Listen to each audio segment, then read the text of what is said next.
Mesdames, Messieurs, bonsoir. Merci de vous couper sous confiance. Il y a Kolanda Bisso na page na Bisso, il y a Facebook, Joe Barouk, les serviteurs, et sur notre chaîne YouTube, Joe Barouk TV. Merci naba ndenge vous a relié ba vidéo na Bisso, et puis tout le monde a vraiment ba nombre ya ba abonnés Zomata. Et ça vraiment grâce na bino. Vraiment tout ça vraiment na esengo mingi ya komona ke bozo vraiment ko s'activer pour que chaîne na bino YouTube ait avancé et que page na bino ya Joe Barouk les serviteurs aussi et bana ko avancer pour na ko diffuser de plus en plus ba propos ou toujours ba propos na biso ba point de vue na biso ba information na biso ba actualité ou toujours diffuser na bateau pour que éveiller la conscience ya bateau et puis aider ba o baza kata ignorance et puis ba o pe baza déjà na ba opinion na bango to ko changer bango opinion te lelo peut-être qu'ils vont changer leurs opinions après mais au moins on est dans la démocratie mutu na mutu a ko croire na oye ils ont semblé bon ya ko croire. Donc, na sepeli susu kokuta na bino susu na pokwa lelo parce que nzamba sali biso ngolu ya komona lisusu après vidéo na biso o to kosala dernièrement sur bakuluna lelo to kosala vidéo o toza nango lelo ya émission ya lelo eza consacré sur campagne ya vaccination ou ebandi na RDC. Donc eza kolaksa ke toza vraiment na actualité. On va parler plus il y a vaccin tokolobela vaccin tokolobela kuba kombo ya vaccin oyo baopesa kuneza AstraZeneca oyo kutu même ba politicien msusu na Congo ba bientôt prononcer kombo wana te AstraZeneca et puis tokolobela pe bazoko vacciner ba point ya vaccination eza côté nini et puis partie nini à pays eza plus touché na COVID-19 parce que tu constates que gouvernement azo ko communiquer mingité sur makambo ya COVID-19 azo communiquer vraiment mingité eza ba campagne eza vraiment mingité dès le début oui avec 20 ya panique wana batu nyonso balukaki baluka babenda batire les épingles du jeu yango ezaki ndenge et puis après plus rien donc c'est comme si maladie esili maladie esili te lelo toza na ba variant ebele ya maladie wana ya COVID-19 ba variant ebele to na variant ya sud-africain to na variant ya brésilien to na variant ya Californie et puis lelo lisusu to comme na variant ya ba indien. Or na Congo wana ba indien bazebele ba uta ba vacances pa na bango bazozonga ba msusu bakende ba faire pa na bango bazongi ana sans que ba tester bango pour mutako ya lelo nde bozo ba ki fala que ça test na ye qui a négativité na ye mutako zala porteur et que se manifester dès les premiers jours te mutu soit porteur et que se manifester après une semaine donc souvent une semaine ou 2 semaines après nde nini premier symptôme et baka kopima. Donc yangwana vraiment na tenaki bon tout tenaki bon avec équipe la nyonso pona koloba ki faut tout lobela sur bakambu ya vaccin parce que RDC a débuté a lancé ce lundi campagne na ya vaccination contre COVID-19 et bandaki lundi mais na regret na biso que na début ya campagne ya lancement ya campagne ya vaccination plutôt dans le comme sous tomoni président de la République te tomoni pe premier ministre te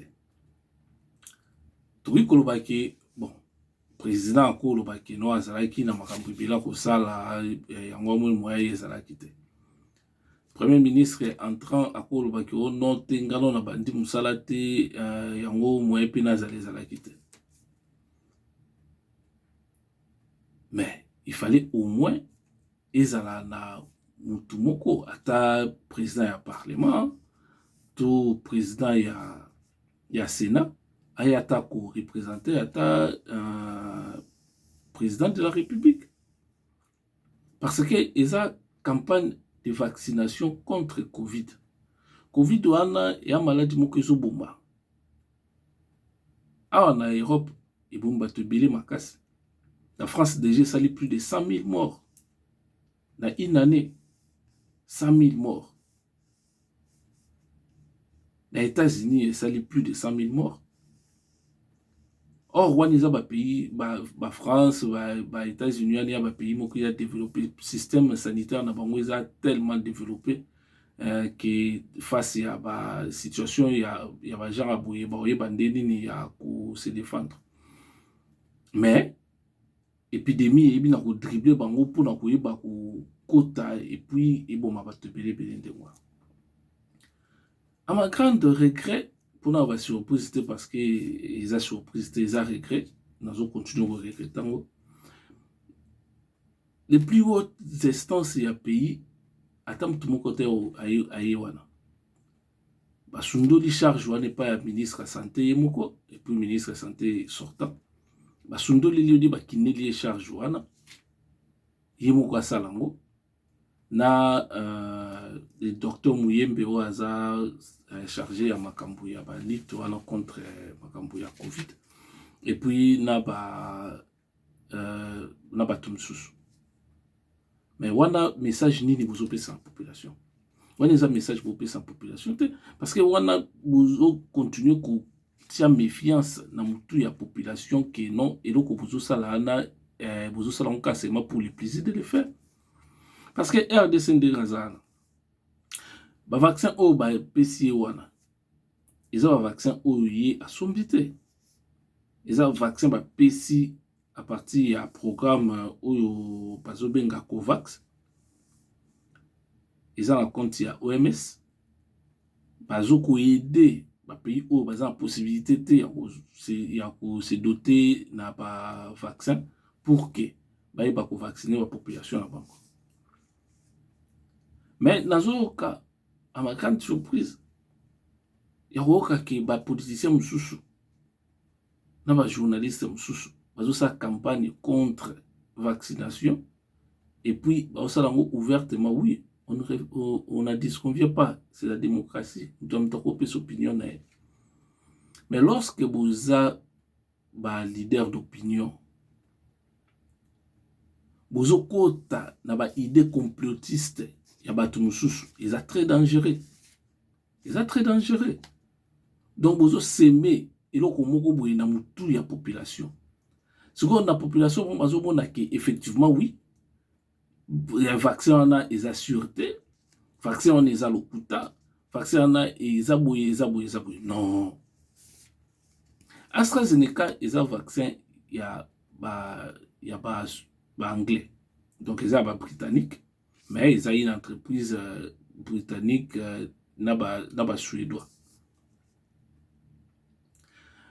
Vaccin, certes, tu vas opérer la campagne, la campagne et belé. Mais il y a des vaccins au na Grande-Bretagne. La Grande-Bretagne, les lots, tu vas jouer vaccin, nous sommes sur Bouza, la Grande-Bretagne, vaccin, va jouer en Guana. Bakufita. Bandeko namno o aza ndeko na Grande-Bretagne o aza camarade na aza connaissance na Grande-Bretagne tout na e so ka ju vaccin o yebise ka zo ki vaccin kufita to ya mort causée par AstraZeneca ils sont tellement faibles. Bazolo bela kututo ya mort ils sont causés par AstraZeneca mais bazolo bela to mort ils sont causés par Pfizer T ou à Moderna pe bazolo baté. AstraZeneca zo sala batu ba thrombose et puis ça va thrombose et ba veine. mais bathrombose bavene wana ekoki nango mpe bakokoswani yango soki bakoswani yango, mais ezopesa bato nyonso tu te, ezopesa bato nyonso tu te, eza vraiment tellement moke sur donc eza 3 sur 1 million. 3 sur 1 million, c'est rien du tout. Parce que même à Tasoko, au Koufi na vaccin AstraZeneca, nani a ebiso que ceux qui ont eu Covid-19 au Koufate au Bika. C'est ça. AstraZeneca, ils ont conseillé, en Europe, ils ont conseillé que Batouba Zouango, il faut à partir de 55 ans. Batouba à partir de 55 ans, il y a AstraZeneca. Batouba Zouango. Parce que Covid-19, c'est quoi? Covid-19, ils ont touché plus Bateau Baza les plus âgés. Bateau Baza les plus âgés, Oyo Baza à partir de 50 ans, Tilikolo. On dit Baza plus exposé na maladie. Et puis, Oyo Baza déjà na malade, c'est-à-dire Bao Baza maladie chronique, Bao Baza de VIH, nani, obèse, oyo baza na tension, ou eza tension, ou eza chronique, ou bien oyo baza diabétique. Bango baza les plus exposés qui basa la forme grave. Parce que Covid-19, eza nango grippe. Mais eza grippe moko, ezo sala ki ezo créé que bato misusu basa ba forme grave. Ou bazo kota ke ba komi hospitalisé, faut battre bango sur assistance respiratoire. Wana nde siko côté problème ezali. Mais nyonso misusu bazo zana bango pe ya cause la beli na yango, mais asa une forme grave te. Et il est qui nango pesa ndenge la plupart bato bele bana Kinshasa ezo sala bango. Bato bele baza Kinshasa wana ou bien na RDC mobimba na bazo bela na bango Covid-19. Alors bano kaka ki mikolo grippe moko beta kinga na ndenga osakana te, nasaki grippe moko makasi. Nasaki grippe moko makasi, fièvre ezo kitate, mutu pasi, rhume, nazo kosola, donc ezaki grippe moko vumi beta nge fanti nga na ndako na koko matin na oka ba faiblesse, mais nyonso ane ya ba symptômes ya Covid-19. Nyonso ane ya ba symptômes ya Covid. Parce que les symptômes de Covid, c'est ça. La fièvre, parfois la diarrhée, tout passi, difficulté à respirer, ou respirer difficilement, aux sola, faiblesse, car mais ça comment on appelle ça? Dengue grippe ça là. Yangwana pendengue Covid-19 pesala. Mais comme bato baza bango testé, comme bato baso ba ki hôpital ba ils a grippe, ba soigner ndenge bato baza testé. Yango no moni ke bato bazo ba ki ba ka eza mukie. Donc tant nazo tali na ba élément au nyonso ba pesa kingai. Ba ipsingai ke ba ka ya Covid-19 na RDC eza 28 665 cas. 28 665 cas où ils ont testé. 28 665 cas où ils ont testé. Où ils ont test. Kangi bango na Covid. Donc ils ont 28 665. Mais est-ce qu'on va se tester? Parce que la possibilité de se faire tester. Parce que l'État tsangote qui est à l'ofélé. Parce que dans le Congo, nous sommes bon. Même à tel qu'il y a intérêt national, il y a intérêt sanitaire pour la bataille, ils ont un bon. Donc, na test, il y a un test, il y a Covid, il faut un bon. Bah, mais kaka kosa la ki balobi que non batuba les cas na stade de martyr ou bien na pays du peuple ou bien quelque part voilà bah qui nous faire tester gratuitement. Ba oh nyonso ba ko se faire tester au komona combien de cas ba ko kanga ya ba Covid. Parce que ba tu vas respecter mon ba geste barrière te. Ba tu vas respecter ba geste barrière te. Et puis ba tu na ba respecter ba geste barrière te parce que ba ba ah non, maladie ani zo ko exister te. Nani ya bisino que maladie ani zo ko exister te. Eza ba tu mususu bazana ba kufi na ba hôpitaux wana, ba kufi na maladie wana. Mais tellement basalaka na bango autopsie te na Congo pour bayeba soki mutu wana kufa na maladie nini balobaka te ezalaki malaria. Oui, malaria boma mingi koleka Covid-19 wana toyebi, mais oyo nyonso bato bazokufa wana ezaka malaria te, eza mpe bamaladi mosusu wana nyonso bozomonana te. Mais bato ebele so bayebisi bango ke non ndeko na bino mpe mutu boye akufaki na Covid, bakoseli ye makambo akufaki na Covid te, ekomi nango cope na bango. Siko cope par rapport à quoi? Non, bato mosusu bazoloba te eza bazopesa bato mbongo po baopesa bapays mbongo mpona balobaki bana Covid. Oh, siko baopesa mbongo yango mpona nini? Ata to réfléchir. Siko bapesa bato mbongo mpona nini po babaki nini bato bazokufa na Covid na mboka na bango? Bapays wana egagné nini, ebénéficie nini? Na Europe bato baza confiné.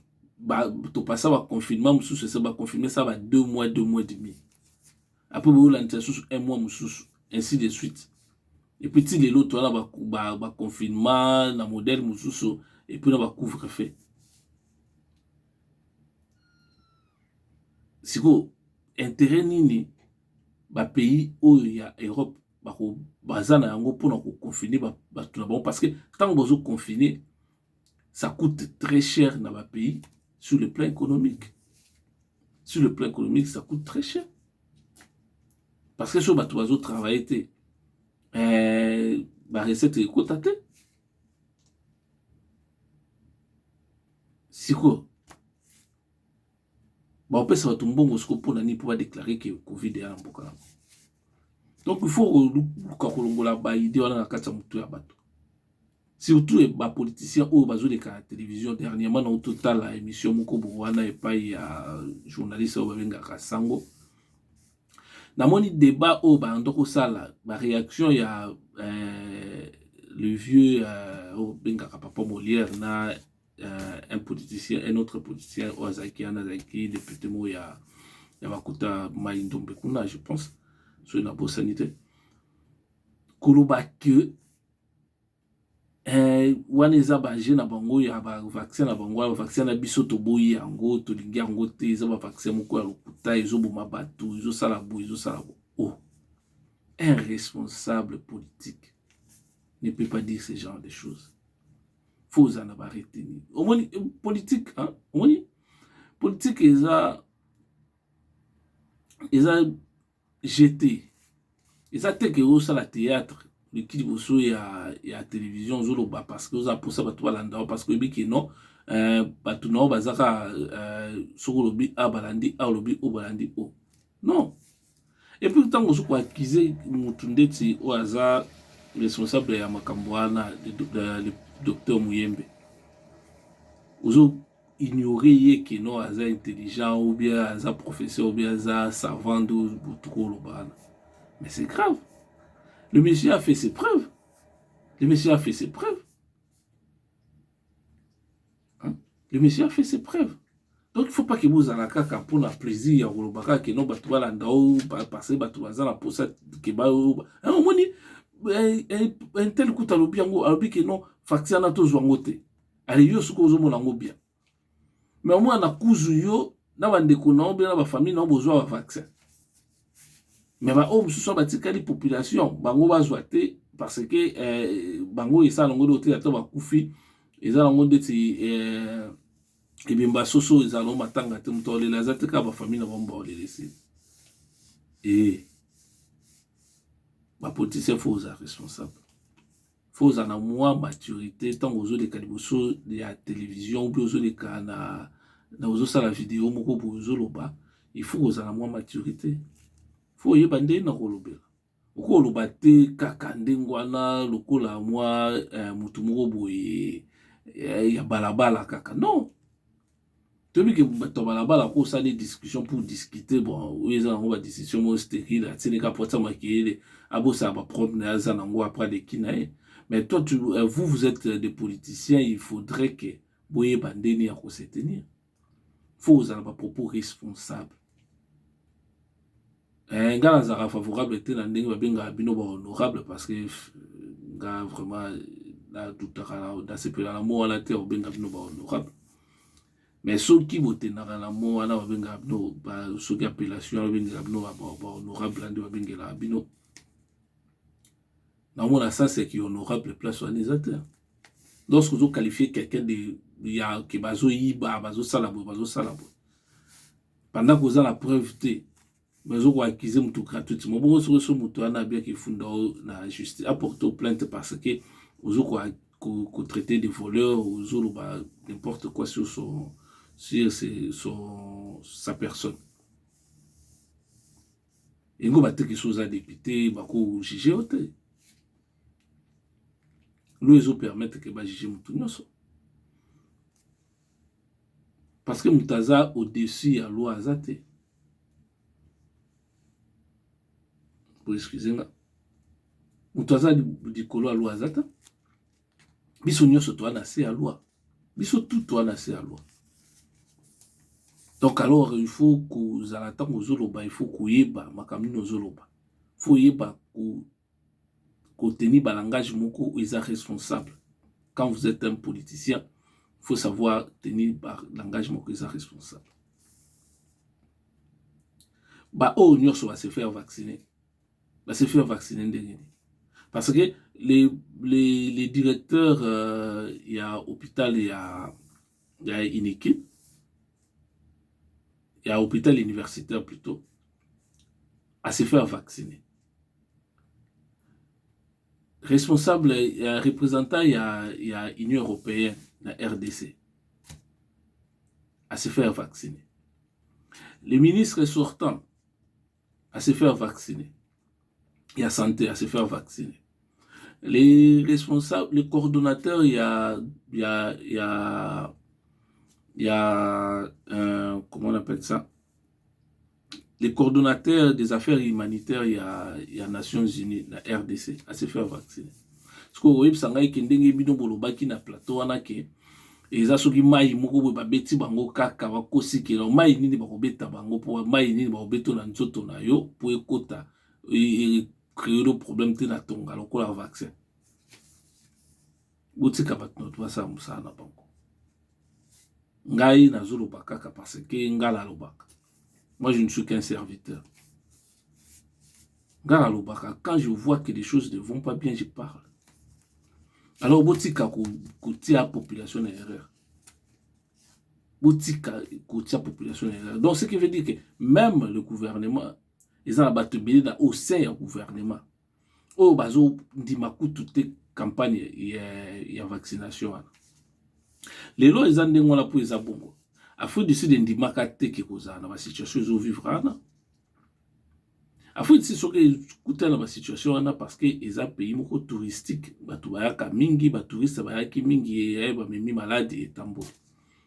Mais la RDC za mboka moko o ezaki ba commerçant na biso mingi bazana ba indien, baza ba chinois, baza ba pakistanais et consorts. Na Inde kuna sushi moko ebimi wana variant moko ya ba indien ebimi wana.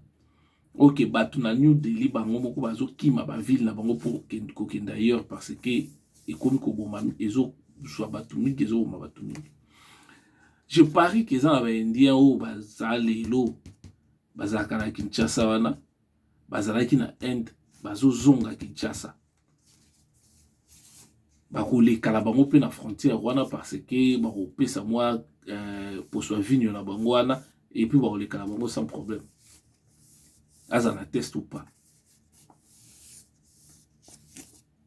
Sans qu'au côté bateau nyos bakenda Afrique du Sud parce que biso kuna ba politicien biso bakenda mingi kaka ko se faire soigner en Afrique du Sud ba voyage en Afrique du Sud bana ba en Afrique du Sud et bo en Afrique du Sud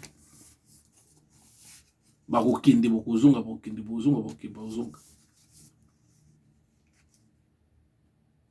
Les lois ils ont ba mandengwa parce que ba test wana ezate. Mais les jours où ba hôpitaux et comme d'ailleurs écoute ba hôpitaux il y a RDC annonce saturé déjà bandaka. Mais les jours où comme a saturé encore plus parce que bato bazobela mingi pomso kuneza ka tant bato bazobela bakezango bato bazobela mikolo épidémie moko eye kuna bambula o ebetaki yango mutememi yango oh. Pendant que so tali bato nyonso nozomona ba symptômes o eza wana eza ba symptômes ya COVID-19. Mais mutu moko tazolinga ondima ke COVID-19 ezo existe mais il ozo comme ça ngana pourquoi est-ce que bato bakoza nde moi parce que bino wa politicien boza ba responsabilité parce que bino wa politicien bozo sensibiliser ba population parce que même le gouvernement ne sensibilise pas vraiment assez la population pour nous dire ok non il faut qu'on respecte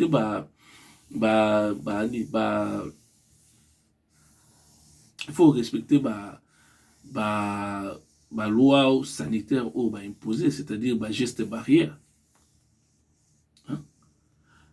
Mais ce peut être côté sous population ou respecter sous gestes barrières en mode sous dernier ceux qui ba autorité ba momo ba respecter les gestes barrières. Ceux ba autorité ba momo respecter les gestes barrières. Dans mon acquis conférence de presse il y a actuel premier ministre mais ba toi te masque na éviter sur les combien.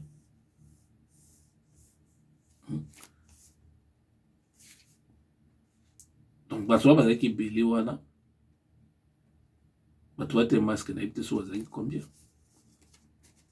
Et puis dans la plateau de télévision bato les plateau de télévision ça va masque sans distanciation il y a sanitaire ba bloc moi ndengwala ba geste barrière exact. Geste barrière exact na éviter que tous ceux qui avant bouton les la télévision sur bozo ça c'est vraiment ba test PCR.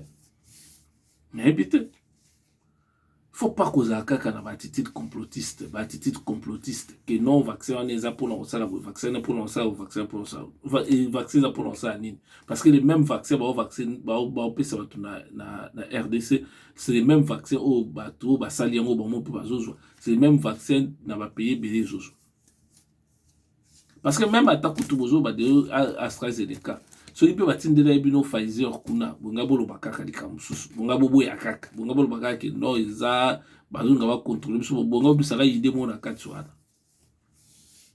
or izande ngwana te tout le kato ça makambo lokola ba responsable campagne ya vaccination bandi bo pousser bato ba se vacciner eza pona bien bato nyonso parce que soki mboka ana ekomi bloqué lelo ekomi ke baka ekomi sous encore plus variant ya ba sud-africain ou bien variant ya ba brésilien et meki kokota kuna il y aura beaucoup plus de morts. D'ailleurs il y a beaucoup plus de morts que il y a COVID-19 qui au tozalango à 745 morts. 745 morts ils aba oyo bato ba testaki bango et que ba kufi na maladie wana wande ba onyos bazo kufa na hôpitaux wana o to yebite ba sali bango autopsie te pour ba soki za kufina nini ba bus ezo za la bondé ba taxi batu na bazanto na ba wenze na banzela et puis ba tout ce que oni bazolela la kaka bo kufungwa ba bar eza ba commerce on a dit qu'on vient pas ba bar coûte za no de ofungwa pour batu mila na bango déjà.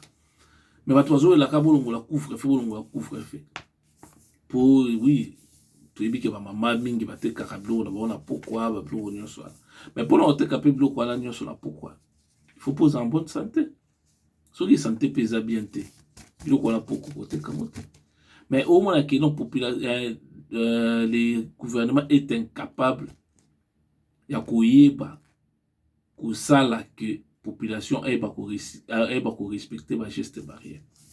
Lorsque bozo joua bozo bisabato ke non soko ba kangyo sa masque police a kanga ko pesa mat. Mais bo pesa ba policier copte. Pombongo ane etika la kota ke sa l'état.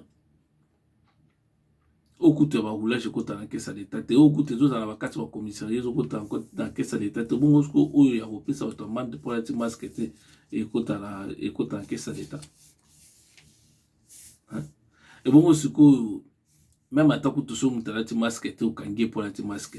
Bon, bateau, ba na kati bus. Ba fina ni nanu, baza sans masque.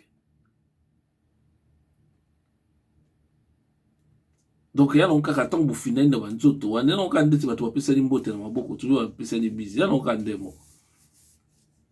Parce que tant que vous respirez, si vous avez moko, tout mi balé, tout mi satu baza na pour ba asymptomatique ba tout ba peut baza asymptomatique bazalia. Bango ba symptôme wana ya nini o ba ezala na ngote azani na azana covid na covid-19. Aza porteur à covid-19. Mais les symptômes pas ils ont se manifesté. Alors batoni on a pu baser belé pour nous yeba ki batona bazali il faut basa ba test. Mais or ce ko biso kuna ba test kate. Ba test kate. Il faudrait que le gouvernement a sa campagne ya koluka. Il faut qu'on dépense pour la santé de la population. Parce que sur les populations sans santé malamouté et qu'on ne pas beaucoup les anons malamouté. Les lots, pourquoi est-ce que le pays me sous bazar? Oui,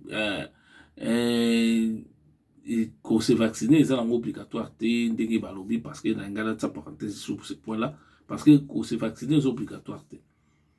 Si on a fait la campagne de vaccination, on a fait mingi priorité na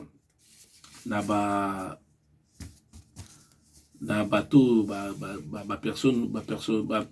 personne ya donc bateau à travailler dans l'hôpital pour na lobande ngwala pour na ba bêtise bateau bazo travailler dans l'hôpital bateau bazo travailler na ki bateau bazo travailler na ba banque bateau bazo travailler na aéroport bien na ba poste frontalier donc c'est à dire bateau ba DGM bateau ba DGDA bien bateau ba DGI bangonde mutu baza keno bakoki kozwa ba vaccin ou baza dans la frontière. C'est bien. C'est bien. Et à ma bête. Mais ce qu'on bon ba maman bazo te ka bazando. On peut bazo jambongo, bazo sukutana ba client bazo jambongo na maboko bazo simba baza peut exposer. Pour anité bango peut baza pe parmi ba prioritaire ya kozwa vaccin. Parce que ma maman n'a plus besoin de maman. Na ba papa, oui, posa ba papa peut me sous-souhaiter karanini. Parce que bateau baza le plus exposé dans la maladie, on a pour ça ba forme grave. Na bité que bateau ba rose maladie parce que maladie déjà pour mutu nyonso. Ko bana na bana miketi na mikolo mutu nyonso maladie ani zo zoyer. Mais que ça la forme grave au qui muta ko hôpital ou bien à risquer ko kufa. Ils a plus habite que ba jeune bako sala ngote mais ça plus et pas ya ba o baza déjà partir à 55 ans de colo na ba o baza déjà de ba maladie mususu chronique ou bien baza na ba problème ya ba poids donc ba problème obésité ya ba obésité ba wana nde bako sa ba forme grave c'est-à-dire que comme ba difficulté à respirer à kota na hôpital ba hôtel ba bonbonne biloko mo ba genre. Mais or, bah, te bédé na Kinshasa, na RDC, pour toujours bien RDC mobimba. Baza na baza wa maladie msusu ba bela kawana, et za wa maladie chronique, mais ba yebi na bango ngote. Yamsu à se faire soigner na ba traitement msusu azwaka. Maladie wazo bela za yangote. Nyoso na parce que mbongo ezate, eza faute na été quelque part. Parce que le système sanitaire, il y a Congo, ils ont vraiment la situation parce qu'ils sont inexistants. Il y a un monde qui va tout vivre. Ils ont tout sous oiseaux pour faire du couloir. Il y a un bon azangi mbongo ya osomba kaka aspirine.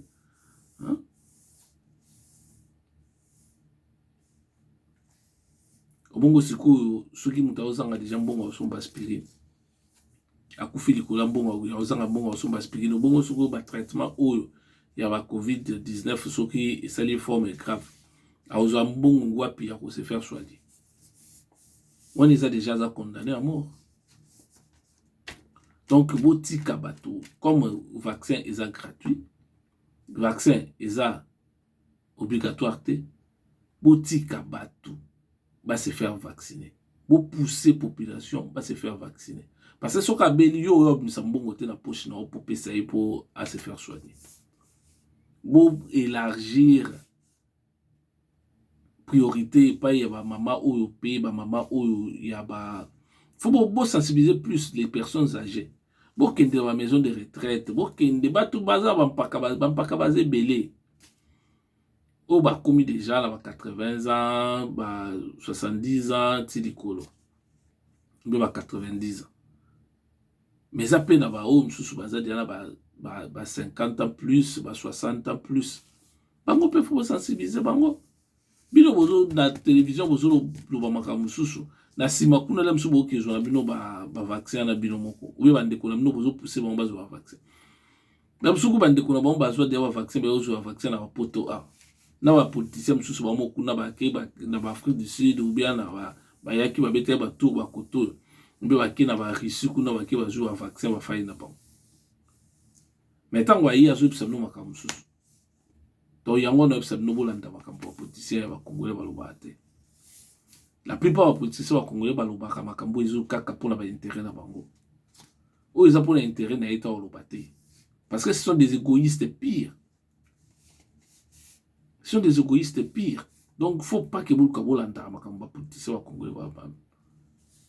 Donc, je tenais vraiment à un point sur ça. Il y a parce que la place au pays, la région où ils ont, la province où ils ont le plus touché, dengue tout, batindele biso ba élément. Ils ont Kinshasa de épicentre de Touba qui donc côté vraiment centre il y a Covid vraiment et Angola. Dans la Congo central, Tanganyika, Okatanga, Sud Kivu, Nord Kivu, Lualaba, na Ituri. Mais mususu ya Angola pour na ba autorité na biso.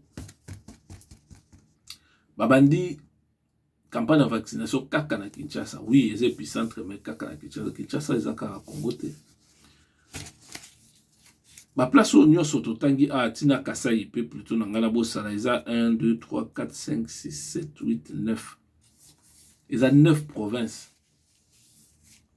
Où ils ont depuis touché na COVID-19. Bateau bazar ba province ou on a pu bazar ba Congolais. Faut pas que vous ayez comme quand vous avez des campagnes ou vous avez na Kinshasa. Soit bateau vous avez Kinshasa na bobandi. Faut répartir. Même à vous avez dose ndambo parce que dose ba epsi na information au ngana zanango. Nombre ya ba 12 oyo Covax et na RDC. Eza 1 716 012 au ba pesi na Congo. 1 716 012. Et ça pour la première dose parce que AstraZeneca va bêta on a 2 doses. Dans l'espace il y a 1 mois ou 3 mois. Donc si vous avez une première dose là, elle est là à cause de la 3 mois après elle vous avez une deuxième dose là. Pour ça la dose complète. Mais si quoi beaucoup qui répartir en gros. Pourquoi que ça là na début dès qu'il y a lancement de campagne pourquoi que ça là que le même jour pour dire une partie dans la province ou dans chaque province où ils ont les plus touchés on dit des bon moi ndambo baba ndaper les mêmes campagne lancement de campagne les mêmes jours et ngoro za la bien oui bien que bozo ba que non après ba ko élargir quand et pour déjà la Kinshasa kaka Kinshasa est un pays, est une ville, il y a plus de 10 millions d'habitants. Mais vous savez, la place, il y a pour se faire vacciner. Vous savez, on a la campus à Kinshasa. Dans centre hospitalier à Monkole. Donc, nous sommes presque côté Moko. Donc, dans le centre-ville, les athées, dans le coin de les athées, donc il faut bien que les côté à Mongafula et consort.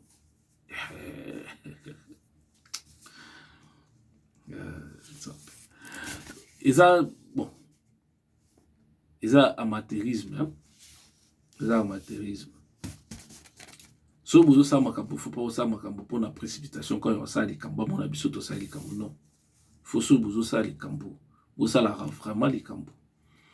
Bo sa li ba étude. Bo yebi, boza maele, ebele bazana, baza ba professeur, ebele bazana ba maele ko lekanga musika. Parce que ngala za nga maele te. Ngala za ka muto voix oyo zo kanga na kati ya désert. Kino bola muka bokeba. Ngo bateke na bola muka ke na mutala muka non. Et puis na muta pouvoir te na pe mutala muka te. Nazolo pangala nga simple serviteur. Donc tango boza maele, bola ki maele na bino. Boza maele te kaka ya koloba ke boza maele ba français belé na munoko. Non, français eza koza maele te. Français eza oza maele te. Eza ozo sala nde mutu relaxa soko oza maele ou oza maele te. Et puis ozo loba na façon no ya ko réfléchir, façon no ya ko voir les choses. Et on dit mutu la soko oza maele ou oza maele te. Alors faut pas ça makam pour la plaisir. Boza moi ba stratégie faut ezalaka. Faut ça avoir la stratégie. Donc, ce qui veut dire que Tindenge Zavana, Mboulouka ko élargir l'ango, pour ça le plus vite possible, non, c'est un gouvernement na bateau baza chargé à la campagne de vaccination. Pour ça la propagande mingi pour attirer bateau baya ko se faire vacciner. Parce que les lots bateau bazo boya ko se faire vacciner peut-être, nabi peut-être. Pour ça bateau sous peut belé baza pour se vacciner. Mais vous avez atteindre bangote ou bien bango bazo ko atteindre binote parce que ba place bino boteli ba nini ba centre de vaccination na bino même chose à musika mutu fa futa susu ticket à transport pour ya tikote kuna. Et puis na transport à Kinshasa ça la même chose place moko zo ngo ke na mo 3-4 transports. Et puis transport ngo pesa cher par rapport ya mbongo mutu ko za na batu bana Kinshasa baza su na mbongo te. Il y a faute de volonté parce que l'économie existe à soutien à Kinshasa. Donc, comment on a alors, donc, Boluka, Bopoussa, centre de vaccination, Pembeni à population. Vous voyez que secteur par secteur, Bokaboli, Bango, Poso, beaucoup de ça va centre partout, mais autant par rapport au secteur. Peut-être dans le secteur où tout ça centre côté pour permettre batou bauta pour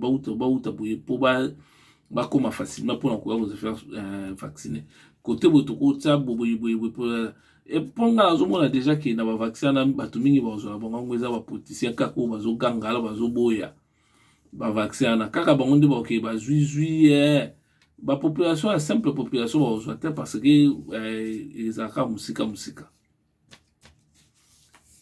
Parce que sur 1 716 000 vaccins. La population de Kinshasa est plus de 10 millions.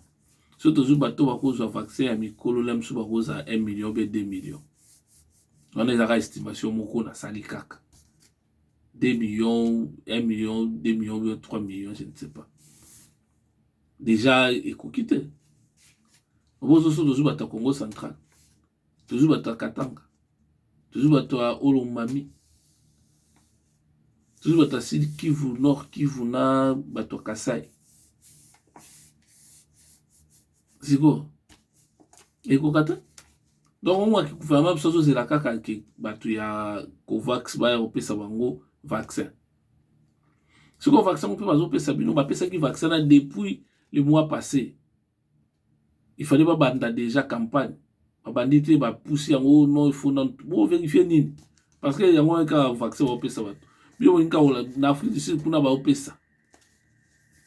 L'Afrique du Sud va boyer qui les après bah que aux ongles la PSA. Seulement que les variants sud-africains sont un peu compliqués. Il y a des autres là que vaccin et ça a l'efficacité vraiment contre variants sud-africains. Mais la deuxième dose, ils ont déjà colité na variant sud-africain. Et là, on va toujours éviter ça la mezzanine. Tu évites que bateau va koufa. to éviter que batu basala ba forme grave ya Covid. Lelo batu bele basala ba forme grave parce que baza très jeune et puis baza en bonne santé. Ya no moni ba forme grave et ça ma formate. Mais bato suko baza ba malade. Il faut qu'on cible bango. Faut cibler bango parce que baza ba jeune lelo oui c'est bon. Mais malgré que ça ba jeune il faut que ça là que respecter ba geste barrière nyonso wana ou bazo senga wana il faut que ba kusukula kama boko faut que ba kutaka masque na yo eko kuto rien nga tambola ka journée mobimba même atana otambola nga moko na nzela na zakana masque na ngai et ça dit et ça le côté et ça non le côté il faut se protéger tant que se protéger pe baninga se protéger pe famille na yo directement parce que na kati ya famille moko mutu moko ko kizwa ngo aye na mona kati ndako e contaminer batu nyonso. Or variant sud-africain ndi yango des variant oyo eza redouté yango na variant ba brésilien. Or variant sud-africain Afrique du Sud aneza kaka la RDC eza musika pomata. Na Angola basala bazo sala oui bango pe bien que bazo sala ngo na ndenge ya désordre mais bango pe au moins bazo zata moi ba effort ya koyeba ka ko sala ki ekenda kata moi bien yango nga pe nazo senga biso nyonso tout sensibiliser mutu nyonso pour que campagne wana ya vaccination ezala kaka pour batu moko boite mais eza pour batu nyonso baza na âge baza na tranche wana de faire vacciner baza na possibilité ya kokende kozwa vaccin na bango sans problème yango ndelo ko tozo senga et puis tozo senga ke ba élargir yango ezala kaka na Kinshasa te ezala na pays mobimba. Et puis le gouvernement a la kaka COVAX te livré ba vaccin. Ce qui na bambongo ya ko diminuer train ya vie ya gouvernement pour na ko somba ba vaccin pour na ko soigner ko vacciner bato. Gouvernement sala yango. Et puis a sala effort pour na pe ko arranger situation sanitaire ya mboka. Ba hôpitaux ya Congo et fonctionnel sous soutien. Plutôt Congo fonctionnel sous soutien. On a des dossiers tout le bélango 6 mois. Parce que na ba nouvelle onga la zanango ni ba hôpitaux ya Congo comment c'est vraiment très lamentable. Mais tout le bélango on va en parler. Ah biso tout le bélango biso makamnyoso. Tu peux ça ba nouvelle tout le bélango makamnyoso tout critiquer à ceux qu'il faut critiquer, tout soutenir à ceux qu'il faut soutenir, tout ça là où ils ont pour la population parce que pour la population et pour la RDC parce que biso tout ngana za biso tout zana kaka seulement pour nous servir tout zana biso ana kaka pour nous servir tout na biso ana te pour na que tout se faire tout kaka pour nous elengi kaka ya ole kaka na ya osala chaîne na YouTube ou bien ole kaka na Facebook bien ole kaka na réseaux sociaux comme vous voulez soko banda pe ku yambaka ba invité mususu de temps que tout se prépare kala maka mususu tout le bela nyonso tout le bela culture tout le belaka religion, tout le belaka politique, tout le belaka premier sur la société, des psychologues, tout le belaka santé. Parce que santé est le plus important. Si santé est bien, au côté de Maliboso, il y a téléphone, il y a télévision, ou bien il y a ordinateur, pour Tarabiso, ou bien pour ça l'émission. Si santé est bien, au Kinde Moussalate, si santé est bien, au Lukambongo, si santé est bien, au Samakambo Belete.